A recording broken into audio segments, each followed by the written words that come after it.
আসছে পরের খবরে বেলডাঙ্গা কাণ্ডে হাইকোর্টের সিদ্ধান্তে হস্তক্ষেপ নয় সুপ্রিম কোর্টের। রাজ্যের আবেদন কলকাতা হাইকোর্টে ফেরালো শীর্ষ আদালত। হাইকোর্টের নির্দেশ মেনেই এনআইএ মুখ বন্ধ খামে তদন্তের রিপোর্ট জমা দেবে। মামলার পরবর্তী সিদ্ধান্ত নেবে কলকাতা হাইকোর্ট। আবারও আপনাদের জানিয়ে রাখবো, নির্দেশ সুপ্রিম কোর্টের প্রধান বিচারপতি ডিভিশন বেঞ্চের, যেখানে বেলডাঙ্গা কাণ্ডে হাইকোর্টের সিদ্ধান্তে হস্তক্ষেপ নয় সুপ্রিম কোর্টের। রাজ্যের আবেদন কলকাতা হাইকোর্টে ফেরালো শীর্ষ আদালত।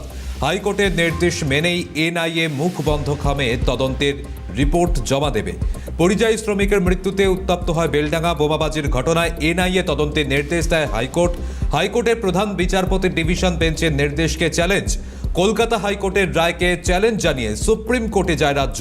কেন্দ্রীয় বাহিনী মোতায়েনের বিষয়েও হাইকোর্টের রায়কে চ্যালেঞ্জ। কেন্দ্রীয় বাহিনী মোতায়েনের বিষয়েও সিদ্ধান্ত নেবে হাইকোর্ট। নির্দেশ প্রধান বিচারপতি সূর্যকান্ত, বিচারপতি জয়মাল্য বাগচির ডিভিশন বেঞ্চের। আর এই প্রসঙ্গে আমরা কথা বলেছিলাম তৃণমূলের রাজ্য সহসভাপতি জয়প্রকাশ মজুমদারের। তিনি কি বলছেন শোনাবো। রাজ্যের ধাক্কা হয়নি, আপনারা ভালো করে দেখুন। ধাক্কাটা খেয়েছে কেন্দ্রীয় সরকার এবং এনআইএ। কারণ সুপ্রিম কোর্টের জাস্টিস এই মামলা হাইকোর্টে ফেরত পাঠিয়ে তারা এটাও বলেছে, যেহেতু এই গত এপ্রিলে মুর্শিদাবাদের যে গন্ডগোল, সেই সময় কেন এনআইএ কোনো তৎপরতা দেখায়নি সেই সময়, আর এই সময়ে হঠাৎ সুমোটো তারা কি করে এত তৎপর হলো। এবং বলেছে ইউপিএ ধারা প্রয়োগ করতে গেলে তাদের সেটা এস্টাবলিশ করতে হবে তথ্য দিয়ে যে এটার প্রয়োজন আছে। এগুলো সব আজকে সুপ্রিম কোর্ট বলে দিয়েছে। সুতরাং একদিক থেকে যে কেন্দ্রীয় এজেন্সি ব্যবহার অনিয়মিত এবং অনৈতিক ভাবে ব্যবহারের ওপরে সুপ্রিম কোর্ট যে নজর রাখছে, সেটা আজকে সুপ্রিম কোর্ট বুঝিয়ে দিয়েছে।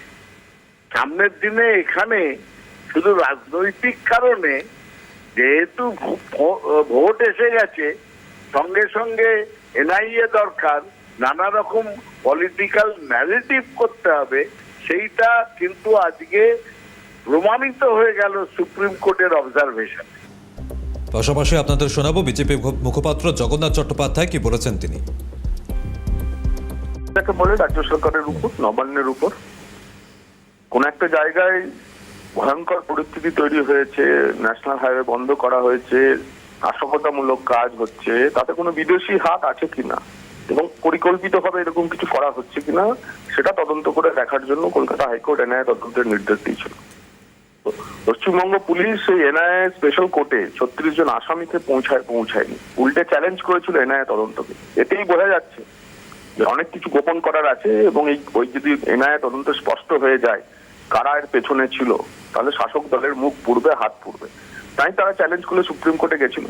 সুপ্রিম কোর্ট হাইকোর্টে ফেরত দিয়েছে, মানে হাইকোর্টের নির্দেশই বহাল থাকবে। বেলডাঙ্গা তদন্তে এনআইএ তদন্ত হবে। পাশাপাশি কংগ্রেস মুখপাত্র সুমন রায়চৌধুরী, তার কি প্রতিক্রিয়া শোনাবো আপনাদের। আদালতকে স্বাগত জানাই। আমি একটা জিনিস বুঝতে পারি না, মানুষের প্রাণহানি হচ্ছে, সরকারি সম্পত্তি ভাঙচুর হচ্ছে, সরকারি কর্মচারীরা আক্রান্ত হচ্ছে, সেটা নিয়ে যদি এনআইএ তদন্ত দিয়ে থাকে, সাধারণ মানুষ আক্রান্ত হচ্ছে, মৃত্যুবরণ করছে, সেটা নিয়ে যদি তদন্তকারী সংস্থাকে নির্দেশ দিয়ে থাকে তদন্তের, এখানে মমতা বন্দ্যোপাধ্যায়ের সমস্যাটা কোথায়?